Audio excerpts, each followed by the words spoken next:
Halo semua. Apa kabar untuk hari ini? Semoga harimu selalu menyenangkan ya bro. Selamat datang di channel YouTube saya. Tolong dibantu subscribe, like dan share ya, supaya saya terus semangat bikin kontennya. Wakakakak. Soul Land 3 Chapter 1041. Chapter 1041, Keadaan 7 Monster. Dengan kekuatan Masan, Tang Wulin terkejut karena dia kalah di babak grup. Dia adalah master baju besi pertempuran 2 kata dengan peringkat Soul Duoluo 8 cincin. Satu-satunya hal yang menghentikannya untuk menjadi master armor pertempuran 3 kata adalah penyelesaian armor tempurnya. Namun, Masan kalah dalam 2 pertandingan grup. Oleh karena itu, dia tidak dapat melanjutkan ke 16 besar terakhir. Kelompok Tang Wulin relatif lebih lemah dalam kekuatan keseluruhan mereka. Kemampuan yang dia tunjukkan sangat unik yang membuatnya terdaftar sebagai salah satu pilihan terpanas. Tidak ada yang tahu pangkat basis budidayanya. Dengan kemampuan menyembunyikan yang dia pelajari dari Pulau Iblis, dia mampu menyembunyikan basis kultivasinya yang sebenarnya dengan mudah. Itulah mengapa jumlah cincin jiwa yang dia lepaskan di setiap pertandingan tampak berbeda. Kombinasi warnanya juga aneh. Itu adalah salah satu yang menarik dari kompetisi tahun ini. Meski demikian, ada beberapa wajah yang dikenal di final. Ada 2 hal yang paling dia kenal. Ye Xinglan duduk bersila dengan mata tertutup di ruang sunyi. Meskipun dia sedang bermeditasi, tubuhnya masih mengeluarkan aura khas yang sulit untuk dijelaskan. Seragam militer biru lautnya menandakan bahwa dia berada di angkatan laut.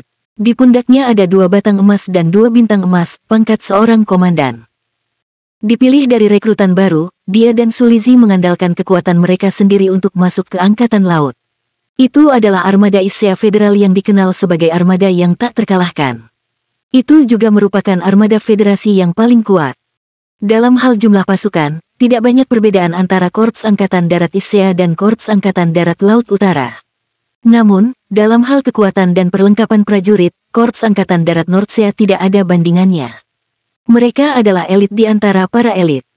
Di belakang Korps Tentara Issea, berdiri Aula Dewa Pertempuran Federal. Kekuatan tertinggi di sini adalah Parlemen Federal. Komandan Korps Angkatan Darat Issea adalah seorang laksamana, seorang pejabat tinggi sejati di Angkatan Darat. Aturan militer Korps Angkatan Darat Issea sangat mudah. Hanya yang kuat yang akan direkrut. Selama seseorang memiliki kekuatan bela diri, akan sangat mudah untuk dipromosikan. Tidak ada yang berani menunjukkan favoritisme atau melakukan pelanggaran di bawah pengawasan Battle Guard Hall. Selain itu, Korps Tentara Issea sangat menganjurkan kekuatan bela diri pribadi di antara semua pasukan di federasi. Ye Xinglan dan Sulizi menyamar untuk bergabung dengan tentara dan mengikuti ujian. Tidak diragukan lagi, Kaisar Jiwa tipe makanan langsung menarik perhatian semua orang. Ketika pertama kali tiba, Sulizi mendapat perhatian lebih dari Ye Xinglan. Alasannya sederhana. Seorang master jiwa tipe makanan peringkat Kaisar Jiwa dapat memasok semua makanan yang dibutuhkan untuk kapal perang saat mereka berperang. Selama master jiwa di kapal perang diberi makan, ia bisa terus bertarung di laut. Setelah mereka mendaftar, Sulizi langsung ditugaskan sebagai komandan letnan. Di antara 7 monster Shrek, dia dianugerahi pangkat militer tertinggi setelah wajib militer. Sulizi adalah komandan efektif di Departemen Logistik Korps Angkatan Darat Issea. Dia telah menunjukkan kinerja luar biasa selama salah satu latihan. Dengan jiwa bela diri Roti, dia memberikan kapal perangnya peningkatan yang luar biasa dan dihargai dengan pujian tertinggi dari tentara. Dia hanya harus menunggu 3 bulan sebelum dipromosikan menjadi kapten. Sebulan telah berlalu sejak latihan tempur. Itu masih dikenang oleh semua orang. Sulizi berada di puncak karirnya. Saat dia membuat berbagai roti, dia menyembunyikannya di beberapa pos pertempuran penting menggunakan teknik senjata tersembunyi Sekte Tang. Faktanya, yang memiliki dampak paling besar bukanlah roti babi pemulihan, tapi roti sup agility. Roti sup sangat meningkatkan efisiensi semua unit pertempuran. Pasukan Misha di kapal perang juga ditingkatkan dengan roti kacang haus darah miliknya. Ketika mereka bertempur melawan Misha kapal perang lain, mereka mengalahkan lawan mereka meskipun sama-sama seimbang. Bisa dikatakan bahwa kekuatan Sulizi sendiri adalah faktor penentu dalam pertempuran. Ini adalah keuntungan memiliki master jiwa tipe makanan peringkat tinggi. Setelah latihan, dia menjadi master jiwa yang paling dicari oleh semua kapal perang utama. Itu membuatnya mendapat promosi cukup cepat. Dia dikenal sebagai bintang baru di Departemen Logistik Armada Issea. Begitu dia menerobos alam Soul Saint, dia memegang posisi yang lebih penting. Mengenai Seafleet, mereka berharap dia bisa mendedikasikan usahanya untuk menjadi titel Douluo tipe makanan di masa depan. Di seluruh benua, hanya ada 2 judul Douluo tipe makanan yang ada. Mereka berusia lebih dari 80 tahun dan tidak mungkin lagi bertugas di ketentaraan. Begitu armada memiliki master jiwa tipe makanan judul Douluo, armada itu bahkan bisa disebut armada abadi. Karenanya, Sulizi adalah bakat strategis di armada. Dibandingkan dengan Sulizi, jalan yang diambil Ye Xinglan sangat berbeda. Sebagai kaisar jiwa 6 cincin, dia bisa saja ditugaskan sebagai komandan letnan. Namun, tidak demikian halnya dengan armada Issea. Armada Issea memiliki persyaratan yang ketat. Selain itu, mereka memiliki banyak ahli untuk memulai. Kekuatan tua biasa tidak cukup, itu harus kekuatan tempur. Kedua kekuatan ini tidak sama. Banyak master jiwa yang direkomendasikan oleh akademi hampir tidak bisa menunjukkan basis kultivasi mereka setelah mereka bergabung dengan tentara. Ada aturan yang ditetapkan dengan baik di Korps Angkatan Darat Issea yang menetapkan pangkat tertinggi yang dapat diterima oleh seorang master jiwa pertempuran sejati adalah seorang letnan. Oleh karena itu, Ye Xinglan bergabung sebagai letnan. Alasan kenapa dia bisa menjadi komandan dalam waktu sesingkat itu sepenuhnya karena usahanya sendiri. Korps Angkatan Darat Issea paling menganjurkan kekuatan bela diri pribadi. Ada berbagai kompetisi di dalam ketentaraan. Ye Xinglan mengandalkan kekuatan pribadinya yang super kuat untuk memenangkan 3 kompetisi solo. Prestasinya telah menarik perhatian para petinggi. Dia adalah seorang wanita muda yang sangat cantik. Pada saat yang sama, dia menunjukkan kekuatan tempur yang sangat kuat. Ini membuat pejabat tinggi tentara lebih fokus padanya. Belum lama ini, dia mengandalkan kesadaran pedangnya yang kuat dengan kemauan yang tak tergoyahkan untuk mengalahkan Master Armor pertempuran 2 kata peringkat Sol Douluo. Setelah itu, dia dipromosikan menjadi komandan. Ye Xinglan juga terluka parah selama pertempuran. Belum lagi, dia telah mempertaruhkan nyawanya untuk mengalahkan lawannya. Master Armor pertempuran 2 kata peringkat Sol Douluo, yang juga seorang kolonel senior sangat ketakutan dalam menghadapi kesadaran pedang yang menakutkan. Sejak hari itu, Ye Xinglan memiliki julukan Dewi Pertempuran. Semua orang tahu Starlight Battle Goddess. Ye Xinglan telah mendaftarkan jiwa bela dirinya sebagai pedang cahaya bintang, bukan pedang Star God. Setelah bergabung dengan tentara, dia tidak berada di departemen yang sama dengan Sulizi. Mereka memiliki tujuan yang sama, meskipun jalan yang mereka ambil berbeda. Keduanya telah mengikuti nasihat Tang Wulin dan mulai berlatih mengoperasikan Mesya. Mereka sudah menguasai kontrol dasar Mesya. Sulizi telah bekerja sangat keras dalam hal ini. Selain itu, tentara memberinya banyak dukungan dalam hal sumber daya. Oleh karena itu, dia membuat peningkatan besar dalam keterampilan operasi misianya. Ye Xinglan diam-diam bermeditasi. Dia saat ini memiliki keinginan bertarung yang kuat. Tak jauh darinya, ada Stardo Cabin yang dijual dengan harga tinggi di pasaran. Dia mewakili Korps Angkatan Darat Issea dalam kompetisi tersebut. Dia adalah satu-satunya yang tersisa dari militer yang berhasil mencapai 16 besar pertandingan solo. Pejabat tinggi militer telah berjanji padanya bahwa jika dia berhasil mencapai perempat final, mereka akan melanggar peraturan dan mempromosikannya menjadi kapten. Jika dia ternyata menjadi pemenang final, mereka akan menjadikannya kolonel senior. Di puncak gunung, sesosok kecil perlahan melontarkan pukulan.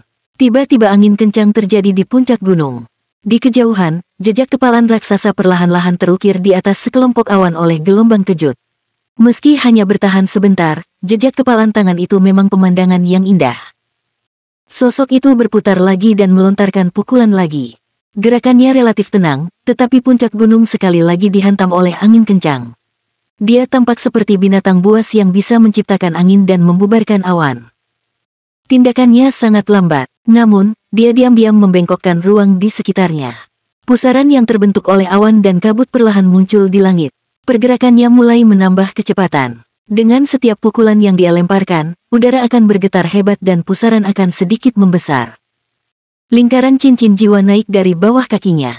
Ada sebanyak 6 cincin, 2 ungu dan 4 hitam. Itu pasti kombinasi dari cincin jiwa peringkat tinggi. Tiba-tiba, dia meraung ke langit. Raungannya konsisten dan tidak menyebar. Awan di langit tiba-tiba tersedot ke tinjunya. Ketika dia melayangkan pukulannya lagi, awan berbentuk pusaran keluar dari tinjunya. Setiap pukulan lebih kuat dari yang sebelumnya. Udara bergetar hebat, bahkan puncak gunung di kejauhan sepertinya mengejang. Ini berlangsung selama 1/4 jam sebelum akhirnya dia berhenti berolahraga. Dia kemudian menekan telapak tangannya ke bawah untuk rileks. Setelah itu, ketika angin kencang bertiup, tumpukan besar bubuk batu tersebar di udara. Ketinggian gunung diturunkan 1 kaki. Batu-batu itu hancur karena kekuatan pukulannya, tetapi batu itu tetap di tempatnya dan mempertahankan bentuknya sampai angin bertiup. Dalam hal pemanfaatan kekuatan jiwa, kendalinya sangat tepat. Soul Land 3 Chapter 1042. Chapter 1042, Pukulan Ilahi Cloud Vortex. Kamu terlalu kuat. Saya pikir bahkan kakak laki-laki bukan saingan Anda lagi. Sebuah suara pujian terdengar di udara. Sebuah retakan tampak terbuka di langit secara tiba-tiba. Kemudian, sesosok tubuh jatuh diam-diam di sampingnya. Orang yang melatih pukulannya adalah seorang wanita muda. Dia memiliki penampilan rata-rata dan fisik yang tinggi. Dia mengenakan seragam militer abu-abu metalik dan memiliki 2 palang dan 3 bintang di bahunya. Meski penampilannya tidak menonjol, dia tampil gagah dengan seragam militernya. Orang yang mendarat di sampingnya adalah seorang pria muda. Demikian pula, dia mengenakan seragam militer, tetapi pangkat di pundaknya adalah 2 palang dan 2 bintang. Penampilannya juga biasa-biasa saja. Dia memiliki senyum tipis di wajahnya. Meskipun dia berdiri di sana, dia memberikan perasaan bahwa dia tidak benar-benar ada di sana, seolah-olah itu adalah proyeksinya yang berdiri di sana. Apa kau tidak percaya padanya? Lain kali dia menelepon, kenapa kamu tidak mengatakan itu ke wajahnya? Kata perwira militer wanita itu dengan datar. Pemuda itu berkata dengan ekspresi tak berdaya, kami adalah keluarga, Anda tahu. Jangan menempatkan saya dalam cahaya yang buruk. Peningkatan Anda benar-benar hebat. Jika kamu terus begini, aku tidak tahu kapan aku bisa menikahimu. Dia ingat apa yang pernah dikatakan wanita sebelumnya, bahwa dia hanya akan menikah dengannya jika dia bisa mengalahkannya. Dia tidak bisa membantu tetapi merasa sedikit tertekan. Dia telah bekerja cukup keras. Tidak lama setelah bergabung dengan tentara, dengan pemahamannya tentang teknik rahasia Sekte Tang, Capturing Clan Controlling Dragon dan pengamatannya terhadap perubahan yang dibawa angin kencang ke awan di pegunungan, dia telah menciptakan keterampilan jiwanya sendiri, Cloud Vortex Divine Meninju. Hal ini mengarah pada pencerahannya saat menyatu dengan alam. Basis kultivasinya langsung mencapai terobosan dan dia segera mencapai peringkat 70. Jika dia memiliki jiwa roh, dia pasti sudah menjadi orang suci jiwa. Sejak dia membuat Cloud Vortex Divine Pang, kekuatannya meningkat secara eksponensial. Dia akhirnya menemukan jalan yang dia cari selama ini. Tinju adalah senjata terakhirnya. Palu raksasa awalnya dibuang. Memang, dia adalah orang yang memiliki 2 jiwa super bela diri yang hebat, kera raksasa Titan dan malaikat jatuh. Dia tidak lain adalah Yuanen Yehui. Orang yang berdiri di sampingnya, saat ini, adalah Xie yang menyamar. Sudah beberapa bulan sejak mereka datang ke Korps Tentara Utara. Yuanen diberi pangkat kolonel setelah basis kultivasinya menembus 7 cincin. Kekuatan pribadi yang dia tunjukkan telah mengejutkan seluruh pasukan. Jiwa bela diri yang dia nyatakan adalah keratitan, jiwa bela diri yang sama yang dimiliki oleh tentara Dewa Darah Masan, pasukan yang sama dengan yang dimiliki Tang Wulin. Penampilan Titan AP mirip dengan Titan Giant AP. Mereka yang tidak terlalu akrab dengan kedua jiwa bela diri ini tidak akan bisa membedakan mereka. Kekuatan Xie juga meningkat pesat. Namun, dibandingkan dengan Yuanen Yehui, dia masih tertinggal. Namun, dia juga telah menemukan jalannya sendiri. Dia yakin akan hal itu setelah bergabung dengan Batalion Pengintaian Korps Tentara Utara. Dia saat ini adalah wakil komandan Batalion Pengintai sedangkan Yuanen Yehui adalah kepala unit tempur. Pada saat yang sama, dia juga menjadi komandan Batalion Keamanan Korps Tentara. Korps Tentara Utara menjaga perbatasan utara dan ditempatkan di pinggiran Tule. Tule adalah tempat yang tidak bisa dihuni. Selain itu benar-benar tertutup oleh lapisan es yang tebal. Tanah tersebut tidak dapat dikembangkan karena dikhawatirkan memicu bencana dahsyat yang diakibatkan oleh peningkatan suhu global dan naiknya permukaan laut. Benua Douluo sudah menjadi benua paling utara di antara 3 benua. Selain itu, Tule juga merupakan tempat yang misterius. Menurut legenda, makhluk jiwa yang kuat masih berkeliaran di Tule. Makhluk jiwa ini tidak akan meninggalkan Tule dengan mudah. Untuk menghindari masalah yang tidak perlu dan untuk mempersiapkan kemungkinan serangan monster jiwa, Federasi memiliki pasukan yang ditempatkan di Tule. Tule adalah tempat yang keras. Kebanyakan orang tidak mau datang ke sini. Namun, Korps Tentara Utara dikenal karena keuletannya. Itu juga salah satu dari 8 tentara federal yang besar. Meskipun mereka memiliki jumlah pasukan terkecil di antara 8 pasukan besar, tidak ada yang berani mempertanyakan kekuatan tempur pasukan ini. Tentara Utara terutama dikenal karena pasukan Meisha mereka yang tangguh. Tanah yang tertutup es dan salju adalah tempat yang tepat untuk mengembangkan keinginan seseorang. Itulah alasan keuletan Korps Tentara Utara yang terkenal. Siapa keluargamu? Kamu sebaiknya bekerja keras sendiri, kata Yuanen Yehui tajam. Apakah ini berarti Cloud Vortex Divine Pang Anda masih belum cukup baik untuk mengalahkan kakak? Xie mendekati Yuanen dan meraih tangannya dengan wajah tersipu. Yuanen Yehui tidak melepaskannya. Dia hanya memutar matanya ke arahnya. Dia sudah terbiasa dengan sikap kurang ajar orang ini. Xie menarik tangannya dan berkata dengan sanjungan, "Wow, sulit membayangkan bahwa tangan kecil yang cantik ini mampu melontarkan pukulan yang begitu kuat." Yuanen Yehui menarik tangannya kembali. "Jangan terlalu klise. Aku merinding." Terlepas dari tanggapannya, tatapannya menunjukkan senyuman. "Ngomong-ngomong, kudengar kau berhasil mencapai babak final tantangan jaringan pertempuran bintang Do Federal. Entah bagaimana hasil undiannya. Lebih baik tidak menghadapi kakak laki-laki di pertandingan sebelumnya, kan?" kata Xie. Yuanen Yehui berkata, "Bukankah kamu mengatakan bahwa dia bahkan mungkin tidak cocok untukku?" Xie dengan malu menjawab, "Itu hanya kiasan. Kakak laki-laki dikenal karena kemampuannya menciptakan keajaiban. Selain itu, bagaimana jika Anda berdua cedera selama pertandingan? Konyol, itu kompetisi Battle Network. Tidak ada kerusakan nyata yang terjadi pada tubuh kita yang sebenarnya. Betapa bodohnya kamu." Baiklah. Tapi, saya juga menantikan untuk melihat acara menarik seperti apa yang akan terjadi ketika Cloud Vortex Divine Pang Anda bertemu dengan garis keturunan naga emas kakak laki-laki.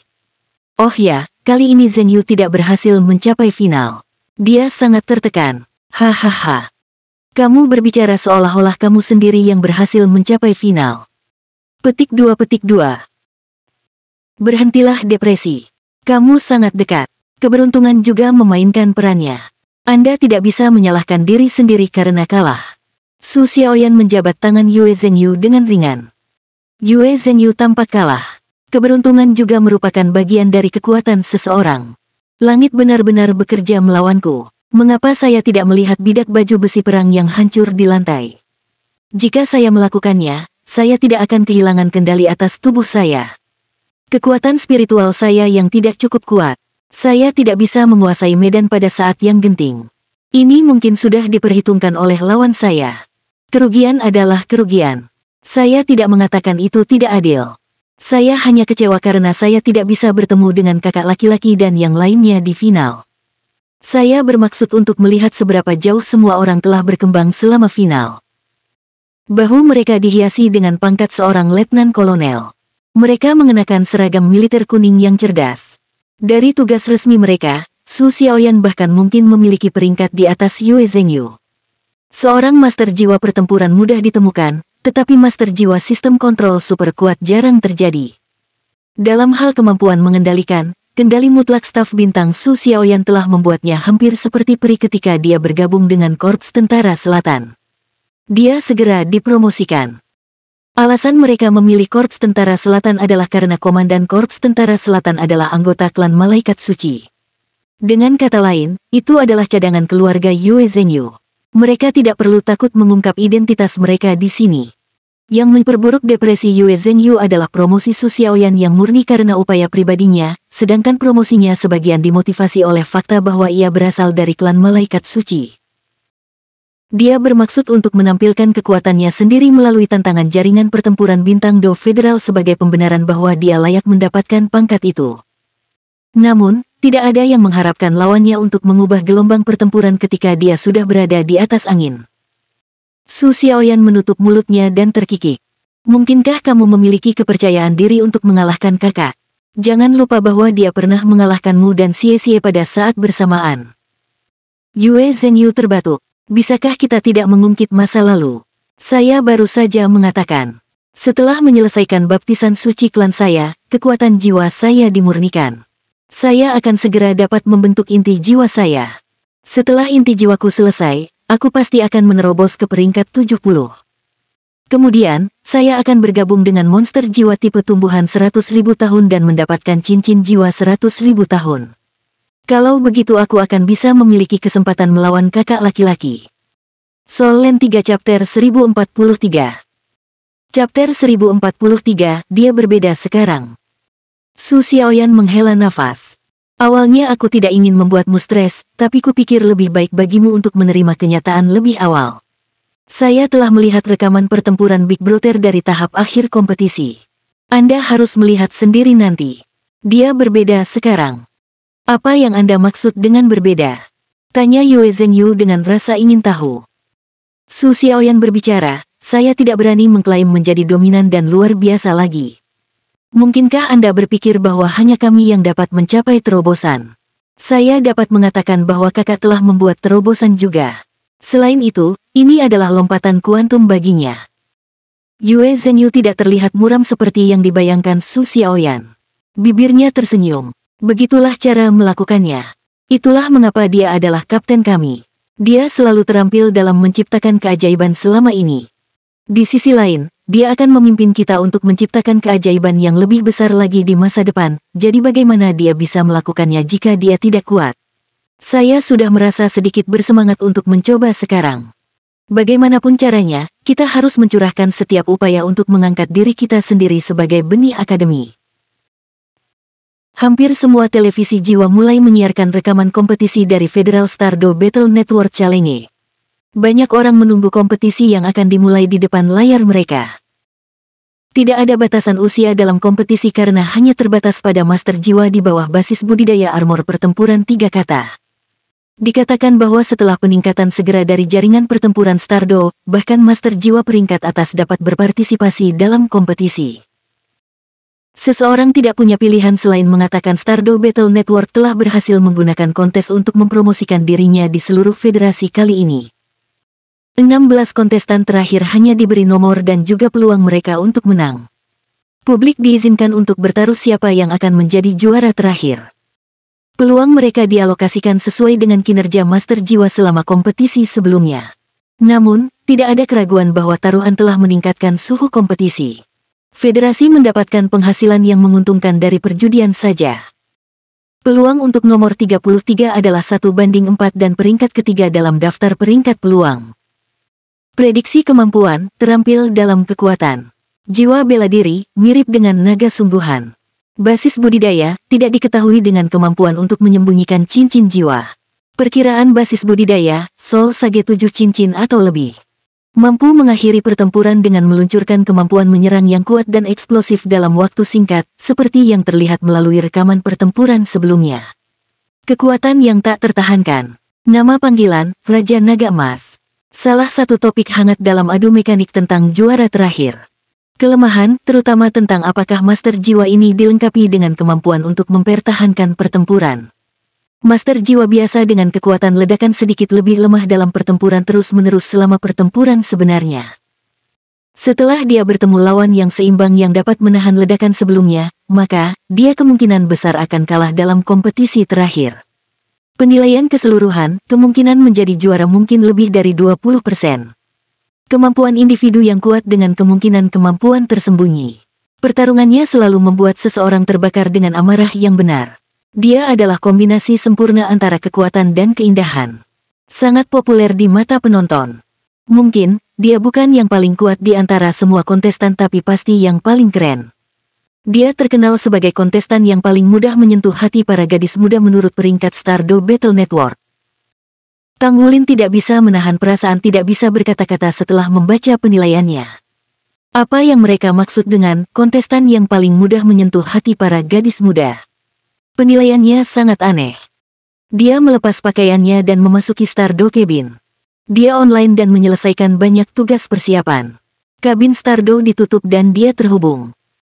Ada kilatan bayangan saat dia muncul di dunia Stardo Battle Network sekali lagi. Tang Wulin heran menemukan bahwa dia berbeda dari orang lain. Tubuhnya dilapisi dengan cahaya emas berkabut dan menarik perhatian semua orang dalam sekejap. Di luar itu, Kata-kata emas nomor 33 melayang di atas kepalanya daripada tang kecil. Apakah ini salah satu keuntungan memasuki final? Dia merasakan tarikan di hatinya sementara bibirnya tidak bisa menahan senyum. Stardew Battle Network tampaknya menjadi semakin menarik. Meski secara keseluruhan masih sangat mentah dan belum dilengkapi dengan fungsi lain, namun setidaknya ia sudah menggunakan kompetisi sebagai platform untuk berkembang ke depan. Masa depannya cerah. Raja Naga Emas. Terengah-engah datang dari sisinya ketika seorang gadis muda segera tiba di sebelah Tang Wulin setelah beberapa saat. Dia menatapnya dengan rasa ingin tahu. Fitur wajahnya tidak diperlihatkan kepada Tang Wulin karena tampaknya ada kerudung tembus pandang yang menutupi wajahnya sehingga tidak mungkin dia bisa melihatnya dengan jelas. Ini dilakukan untuk melindungi privasi kontestan. Pada gilirannya, gadis itu terhalang oleh pancaran keemasan ketika dia berada dalam jarak 3 meter dari Tang Wulin. Tidak mungkin dia bisa lebih dekat.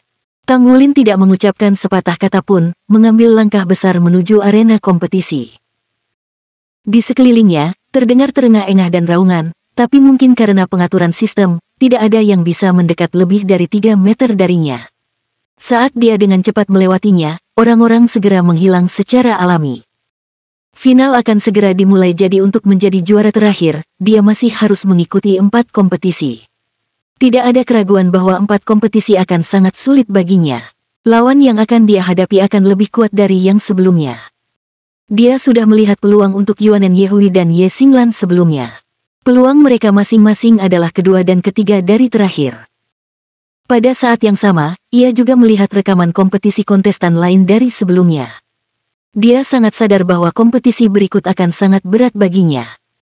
Peluangnya berada di peringkat ketiga terutama karena dia cukup cepat untuk mengakhiri kompetisi lebih awal sehingga dia merasa lebih misterius kepada penonton. Tidak ada yang bisa melihat apa kekuatan jiwa dan basis kultivasinya sehingga mereka memiliki banyak spekulasi tentang dia. Penonton tidak bisa menilai peringkatnya berdasarkan kemampuan yang dia tunjukkan. Tanpa ragu, peluang memberikan perkiraan yang paling tepat. Lawan lebih kuat tetapi ini sebenarnya telah meningkatkan keinginan untuk bertarung di hati Tang Wulin bahkan lebih. Sungguh disayangkan tidak ada pertandingan 2 lawan 2 atau grup dalam kompetisi Stardew Battle Network tahun ini. Dia benar-benar berharap bisa berpartisipasi dalam turnamen bersama teman-temannya. Dia mengingat pengalaman mereka ketika mengambil bagian dalam kompetisi di Kekaisaran Bintang Luo dan dia masih merasa seperti terbakar dengan kemarahan yang benar sekarang. Dapat dikatakan bahwa budidayanya benar-benar mulai meningkat secara dramatis segera setelah dia mengalahkan Long Yue. Setiap serat dari keberadaannya dipicu dari titik itu apakah itu kepercayaan dirinya atau potensinya. Kontestan terhormat nomor 33, tolong ikuti saya. Dia tidak langsung dipindahkan seperti sebelumnya, tapi sebaliknya, seorang pelayan wanita cantik datang berjalan mendekat dan membuat isyarat untuk mengajaknya. Menurut pengetahuannya tentang jaringan pertempuran Stardew, setiap peserta dalam jaringan pertempuran dibentuk dengan memasukkan manusia nyata ke dalam sistem melalui kabin bintang Do. Situasinya sepertinya telah berubah pada tahap akhir kompetisi. Tang Wulin dibawa ke ruang terpisah. Ruangan itu didekorasi dengan mewah dan terasa nyaman. Ini adalah kamar istirahat pribadimu. Saya akan datang ke sini untuk memandu Anda ke arena kompetisi nanti saat kontes akan dimulai. Anda dapat menelepon saya kapan saja untuk memberikan apapun yang Anda inginkan. Petugas tersenyum dengan sikap yang sangat ramah saat dia menatap Tang Wulin dengan penuh rasa ingin tahu. Meskipun Tang Wulin tidak dapat melihat wajahnya, dia tahu dari sosok dan corak wajahnya bahwa dia seumuran dengan dirinya. Raja Naga Emas telah mendapatkan reputasi yang menakjubkan dalam kompetisi ini, jadi bagaimana mungkin dia tidak memusatkan perhatian padanya. Tang Wulin mengangguk padanya dan mengungkapkan rasa terima kasihnya. Petugas berjalan keluar tanpa suara dan meninggalkan ruangan yang nyaman itu padanya. Ada beberapa makanan penutup, buah-buahan, dan minuman yang disiapkan dengan hati-hati di dalam ruangan.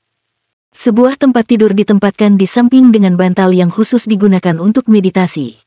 Semuanya diatur dengan pertimbangan yang matang.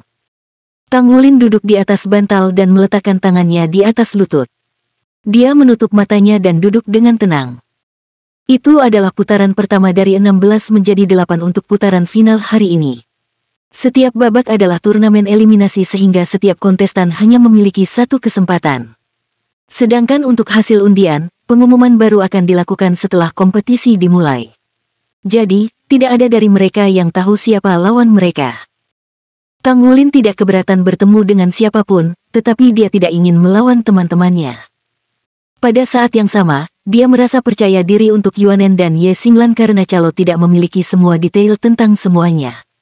Mereka memiliki begitu banyak pengalaman dan itu bukanlah sesuatu yang dapat dibandingkan dengan para master jiwa biasa, terutama dalam hal profil psikologis mereka.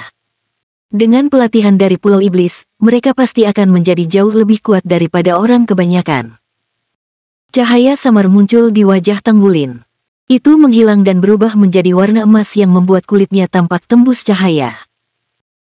Meskipun dia tidak bermeditasi, Tang Wulin menemukan melalui proses penginderaannya yang tenang bahwa tidak ada elemen lain yang ada di jaringan pertempuran, hanya beberapa fluktuasi spasial ringan.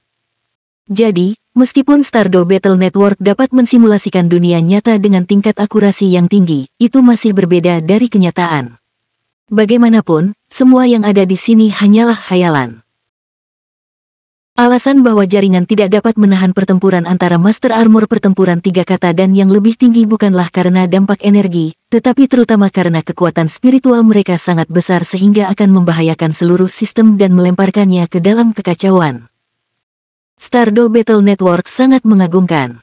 Jaringan pertempuran Stardow yang dikembangkan oleh Federasi dapat digunakan secara luas untuk meningkatkan keterampilan pertempuran pengguna manapun. Itu sangat membantu dan penting bagi tentara. Soul Land 3 Chapter 1044. Chapter 1044 Raja Momok. Kompetisi tahun ini berada di tingkat federal, tetapi Tang Wulin sudah memperhatikan bahwa mayoritas peserta berasal dari tentara. Sangat mudah untuk melihat mengapa, karena jangkauan Stardow Cabin masih belum cukup luas karena kebanyakan orang tidak mampu membayar biaya produksinya yang mahal. Jadi, sangat sulit bagi kebanyakan orang untuk mengikuti kompetisi. Federasi harus menangani masalah ini di masa depan.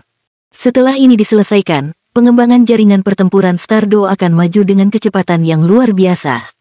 Orang-orang perlahan dapat mengakumulasi keterampilan mereka seiring waktu, tetapi popularitas jaringan akan meningkat dalam waktu singkat. Dalam waktu dekat, dikhawatirkan Federasi Dou Luo akan jauh di luar jangkauan Kekaisaran Bintang Luo dan Kekaisaran Dou Luo. Tidak butuh waktu lama sebelum ada ketukan pelan di pintu. Petugas wanita masuk ke kamar sekali lagi. Kontestan nomor 33 yang terhormat, pertandinganmu akan segera dimulai. Demi keadilan, babak penyisihan akan dimulai secara bersamaan. Lawanmu adalah nomor 142. 142. Tang Wulin segera mengingat kesannya terhadap kontestan ini dan menghela nafas lega. Lawannya bukanlah Ye Xinglan atau Yuanen Yehui, jadi dia tidak akan menghadapi teman-temannya sama sekali. Dia berdiri. Ayo pergi, kata Tang Wulin kepada petugas. Silahkan lewat sini. Dia memberi isyarat agar dia mengikuti sebelum dia memimpin jalan di depan. Kali ini, dia tidak dipindahkan. Sebagai gantinya, dia mengikuti petugas saat mereka melewati jalan yang panjang dan tiba di arena kompetisi. Bahkan sebelum dia masuk, dia sudah bisa mendengar sorak-sorai dari kerumunan. Kontestan nomor 33 yang terhormat, untuk mensimulasikan adegan pertempuran yang paling realistis, suara dari penonton hari ini tidak akan dibungkam. Mohon bersiaplah. Petugas berhenti berjalan tepat di depan pintu masuk panggung kompetisi. Saat Tang Wulin mendengarkan sorak-sorai dari kerumunan di sekitarnya, dia benar-benar merasa seperti telah kembali ke Kekaisaran Bintang Luo bertahun-tahun yang lalu. Suara-suara yang memekakkan telinga itu mengejutkan. Namun, efek suaranya sangat minim. Pengalamannya di Pulau Iblis menguatkan pikirannya sehingga dia tidak akan pernah terguncang dengan sedikit sorakan. Kembali ketika dia berada di Kekaisaran Bintang Luo, penonton mendukung Long Yue, tetapi kemenangan tetap menjadi miliknya pada akhirnya. Dia mengambil langkah besar ke arena kompetisi. Lawan Tang Wulin juga memasuki arena di sisi berlawanan. Kontestan nomor 142. Informasi lawan muncul di benak Tang Wulin. Sage jiwa 7 cincin dengan jiwa bela diri khusus yang sangat langka. Kemampuan yang kuat dengan pengalaman pertempuran yang kaya. Tiba-tiba, Tang Wulin teringat bahwa pria ini rupanya adalah orang yang berada di baris berikutnya setelah mengalahkan Yue Zhengyu. Dia menduduki peringkat kedua di grupnya. Yue Zhengyu tampaknya telah kalah darinya secara kebetulan, tetapi Tang Wulin tidak menyangka bahwa dia akan segera bertemu dengan kontestan ini. Dengan kata lain, ini akan menjadi pembalasannya pada Yue Zhenyu jika dia bisa mengalahkan lawannya. Kontestan yang menduduki peringkat pertama dalam grup selama turnamen round robin sebelumnya akan mendapatkan keuntungan paling banyak pada putaran pertama turnamen eliminasi. Ini karena mereka pasti akan bertarung melawan lawan peringkat kedua dari grup lain. Kontestan yang diperangi Tang Wulin sekarang adalah persis seperti itu, tetapi dia tidak akan membiarkan dirinya ceroboh. Kemampuan lawan ini terbukti saat ia mengalahkan Yue Zhenyu. Adapun kebetulan, dia tidak akan terlalu memikirkan itu. Nomor 142 juga sedang melihat Tang Wulin. Keberuntungan pasti tidak ada di pihaknya dalam pengundian, karena ia sekarang harus menghadapi lawan yang dijuluki Raja Naga Emas dan menempati peringkat favorit ketiga untuk menjadi pemenang terakhir. Namun, dia tidak akan begitu saja menerima kekalahannya saat menghadapi lawan seperti itu. Bayangan turun dari langit. Anehnya, itu adalah orang tua. Mungkinkah ada wasit di tahap akhir kompetisi? Ini belum pernah diumumkan sebelumnya. Seperti yang diharapkan, lelaki tua itu berbicara dengan suara yang dalam. Untuk memastikan bahwa tahap akhir kompetisi ini adil, saya bertindak sebagai wasit pertandingan ini daripada mengandalkan penilaian sistem. Kedua belah pihak harap bersiap untuk kontes. Anda akan memulai serangan Anda ketika saya mengumumkan awal ronde. Aturan tidak membatasi Anda dan tujuannya adalah untuk mengalahkan lawan. Orang tua itu tidak memperkenalkan dirinya tetapi baik Tang Wulin dan nomor 142 dapat merasakan kekuatan mengerikan yang memancar dari tubuhnya, yang berarti basis kultivasi pria tua itu tidak diragukan lagi jauh di atas mereka. Siap, orang tua itu mengangkat tangan kanannya tinggi-tinggi ke udara. Tang Wulin menyipitkan matanya saat dia menatap lawannya. Nomor 142, Jiwa Bela Diri, Spectre. Keterampilan jiwa tidak diketahui dengan pertahanan yang sangat kuat terhadap serangan fisik dan energi. Kelemahan, sedikit lemah terhadap serangan energi ringan dan tipe suci. Dengan kata lain, lawan masih berhasil mengalahkan Yue Zhenyu pada akhirnya, meskipun atributnya rentan selama pertempuran. Bahkan jika keberuntungan berperan dalam situasi itu sudah cukup untuk membuktikan kemampuan pria ini. Sementara itu, penonton mendengar suara komentator. Kontestan nomor 33, Raja Naga Emas versus kontestan nomor 142, Spectre King. Pertempuran ini adalah sesuatu yang tidak pernah saya duga sebelumnya. Dilihat dari peluangnya, Raja Naga Emas seharusnya memiliki keunggulan yang jelas karena peluang Raja Iblis kurang dari setengahnya. Namun, setiap orang harus memperhatikan hal ini. Kekuatan Raja Naga Emas sangat kuat dan itu adalah senjata rahasianya ketika mengalahkan lawan-lawannya di pertandingan sebelumnya dalam waktu singkat. Di sisi lain, nomor 142 tidak takut dengan lawan tipe kekuatan. Dia hampir sepenuhnya kebal terhadap serangan fisik. Dengan demikian, Raja Naga Emas mungkin berada pada posisi yang kurang menguntungkan dilihat dari atribut mereka.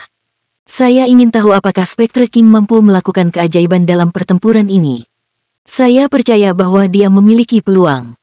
Aku penasaran, apakah semua orang mendukung Spectre King yang relatif lebih lemah, atau Raja Naga Emas kita yang keren dan dominan. Harap pilih untuk menunjukkan dukungan Anda melalui berbagai metode kami. Setiap suara hanya dikenakan biaya 1 koin federasi. Dua citra yang terbentuk dari dua pilar cahaya muncul secara bersamaan di layar dan juga area di atas panggung kompetisi.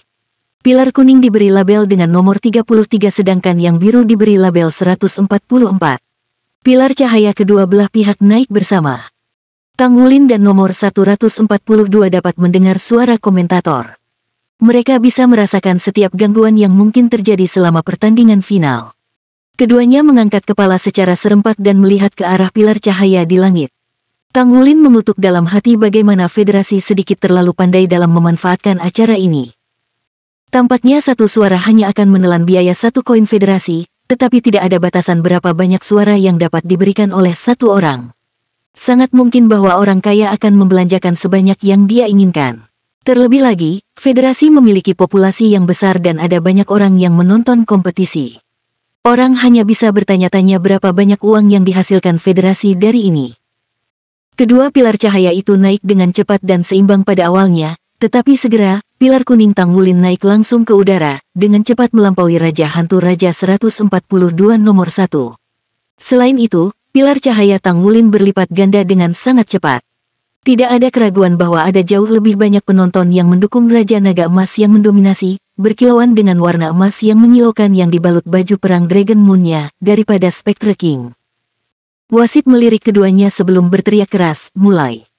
Tang Wulin tidak menyerang sekaligus karena matanya bersinar ketika dia melihat ke arah lawan. Kontestan nomor 142 juga dikenal sebagai Spectre King tampaknya menjadi tidak terlihat. Seluruh tubuhnya tampak transparan sementara bintik-bintik cahaya bersinar padanya saat baju besi pertempuran biru samar menutupi sosoknya. Baju besi biru tampak transparan seperti tubuhnya sementara sayap terlipat di punggungnya juga tidak terlihat terlalu besar. Seolah-olah seluruh orangnya adalah ilusi. Tang Wulin mendengar pernyataan komentator tentang lawan sebelumnya. Apakah ini kekebalannya terhadap serangan fisik? Apakah itu mirip dengan Possession Demon yang saya temui baru-baru ini? Mungkinkah Spectre King begitu kuat sehingga dia bisa menyaingi Possession Demon? Itu adalah makhluk menakutkan yang bahkan bisa memiliki keterampilan jiwa Tang Wulin.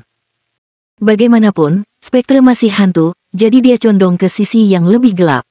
Meskipun Tang Wulin tidak memiliki atribut cahaya, momok itu masih tidak mampu menahan yang terakhir dan aura garis keturunan yang tak tergoyahkan. Adapun sejauh mana pertarungan bisa berlanjut, mereka hanya akan mengetahui setelah mereka berhadapan satu sama lain.